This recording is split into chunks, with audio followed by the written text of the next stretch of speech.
Hello, authors and readers. This is freelance fiction editor Miranda Darrow, and this is my weekly video on writing, editing, and the writing life.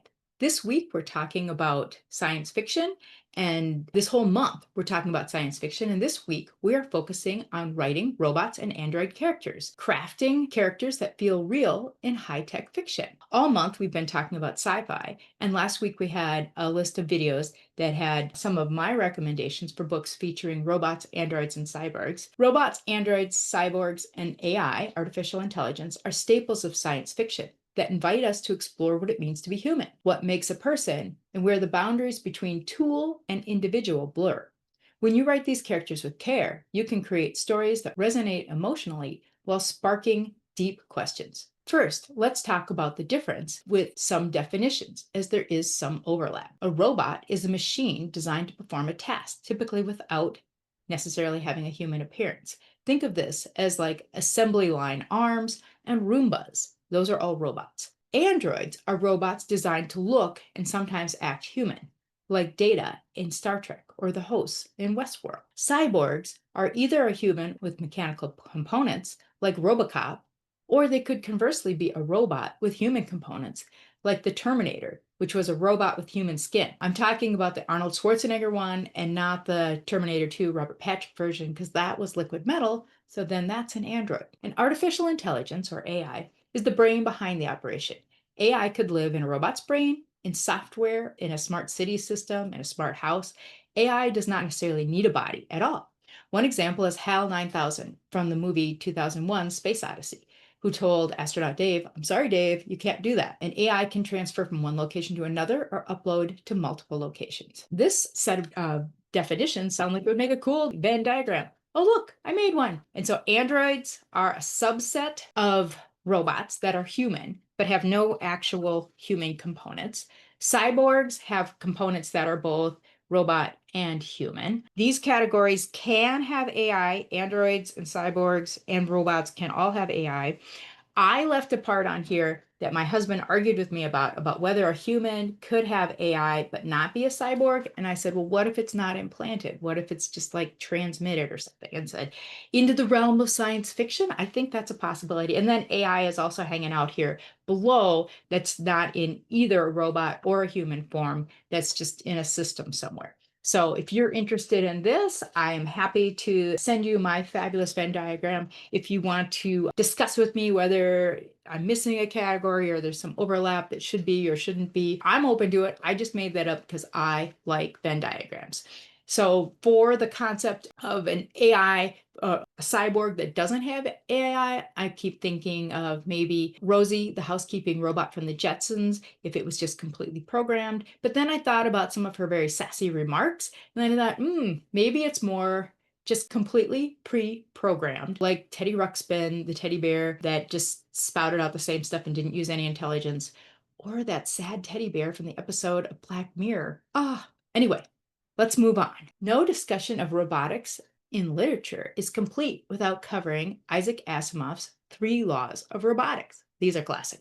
Science fiction giant Isaac Asimov introduced this concept in Runaround in 1942 and expanded on them in works like I, Robot. These rules shaped how we think about robot ethics. The first rule is a robot may not injure a human being or through inaction allow a human being to come to harm. The second rule is that robots must obey orders given by a human being, except when this order conflicts with the first law. So one person can't tell the robot to harm another person, but otherwise they would need to obey the human. And the third law is the robot must protect its own existence as long as such protection does not conflict with either the first or the second laws. Ooh, these all have priorities. These rules are great because they create dramatic tension and conflict. They clash. Imagine an AI ordered to harm a human. It can't obey. What if saving one human means harming another? The robot is trapped in a moral, logical loop, and this inner turmoil can drive your plot and character conflict, which was pretty much the plot of iRobot 2. Some examples in action was iRobot, the 2004 movie, loosely inspired by Asimov. A robot appears to violate the first law, and audiences are left to ponder why. Another example, this one came from my son who's obsessed with video games. Detroit Become Human, a video game where androids struggle between programmed obedience and emerging sentience. I am not a gamer. I have not checked that out, but he says, oh, you got to talk about Detroit Become Human. And then there's a series on AMC Network called Humans, where synths begin questioning their orders and their own autonomy, creating ripples in society.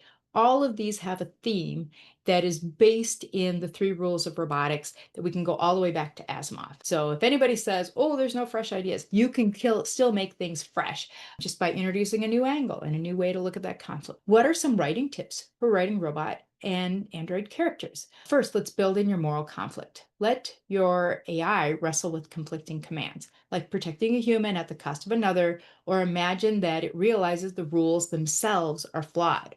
What do you do when the rules are not good? A second tip is to make the inhumane relatable. Show their confusion, grief, or loyalty, not through emotional speeches, but through small actions, choices, or hesitations.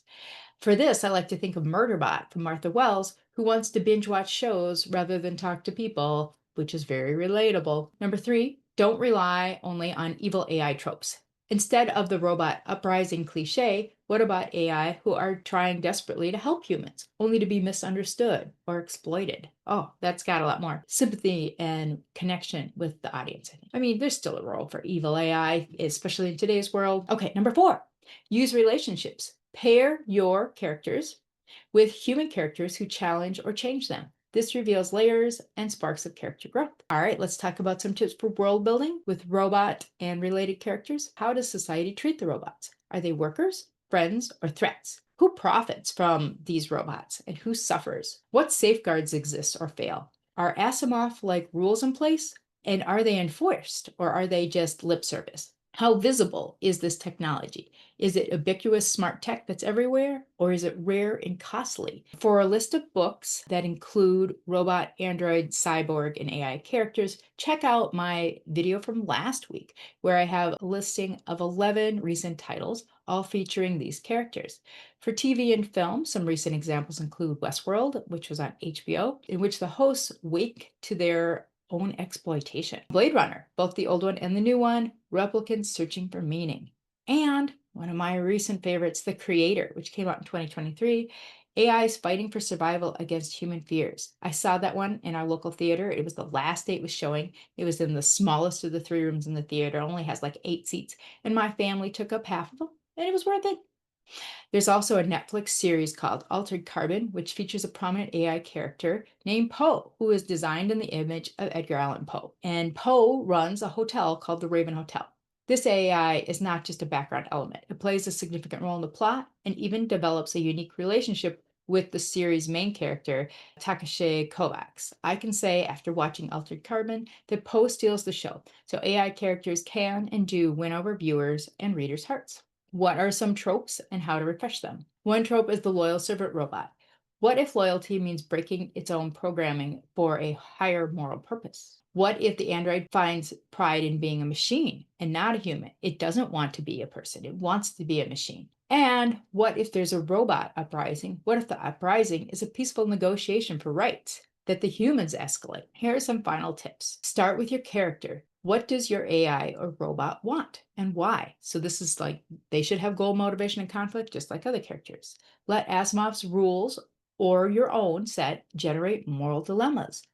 Avoid info dumping. Show the world through interactions and not through big long lectures. That's a good tip for everybody writing. And it's not about circuits and code. It's about choices, conflicts, and change. Your challenge. What happens when a robot follows the first law but harms many to save one? When an android breaks its own rules to protect someone it loves? That's where your most compelling stories will frequently bloom. If you'd like, I can help you brainstorm a unique android character or a conflict based on clashing laws. We could refine my fab Venn diagram and add more circles and overlaps. Reach out and let me know. If you enjoyed this video, please like, share, subscribe, and you will be notified of future videos. I post content every week on writing, editing, and the writing life. So this is Miranda Darrow, freelance fiction editor, wishing you happy writing.